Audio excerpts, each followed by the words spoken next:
అసలు తెలంగాణ ప్రజలకు సోయి ఉంటే ఇవన్నీ రికార్డ్ చేసుకోవాలి. యువతరానికి గీతానికి వీళ్ళు ఏ భాష మాట్లాడుతున్నారు అనేది రికార్డ్ చేసుకోవాలి. నీకు చిప్పకుడు రేవంత్ రెడ్డి నీకుతో ములాఖాత్ అయింది కాబట్టికే నీకు చిప్పకుడు దొరకలేదు.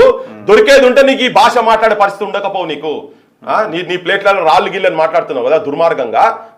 అసలు ఎవరే అసలు నీ కుటుంబం పిల్లలు తెలంగాణ త్యాగం చేసిండా? నువ్వు చేసిన త్యాగం నీ అయ్య చేసింది, నువ్వు చేసింది, నీ చెల్లె చేసింది. కుప్పం మీద వచ్చి కూస్తున్నాడు. నీ బావో బామ్మారితో మీ కుటుంబం అంతా చేసింది ఏంటిది అసలు? మీకు అసలు తెలంగాణ ఉద్యమాన్ని వాడుకున్నారు మీరు, అంతే తప్ప ఇవాళ ప్రజలను అవమానపరిచేటట్టుగా గంత ఘోరమైన మాట మాట్లాడతావా? నువ్వైనా పెడుతున్నావా? ఇది గతంలో కూడా మాట్లాడుతున్నాడు. అహంకారము నెత్తికెక్కింది. అహంకారం అనేది ఒక పిచ్చి నెత్తికెక్కింది. కేటీఆర్ అంటే ఆయనకు అహంకారం అనేది ఒక పిచ్చి నెత్తికెక్కింది.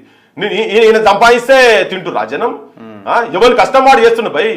చదువుకున్నాడు ఇలా పిహెచ్డీలు పీజీలు చేసినాడు, రోడ్ల మీద కూలి పని చేసుకుంటారంటే నువ్వు చేపట్టే. నువ్వు వాళ్ళ ప్లేట్లలో మన్ను పోసింది నువ్వు. కేటీఆర్ కేసీఆర్ నీ కుటుంబం జనం చిప్పలల్లా ప్లేట్లలో తినే ప్లేట్లల్లా మన్ను పోసినావు. వాళ్ళ కష్టానికి వచ్చేది కూడా వస్తలేదు కదా. నువ్వు రిక్రూట్మెంట్ లేవా, మన్ను లేవా, ఏం లేవా? రైతులకి నేను అన్నం పెడుతుండా?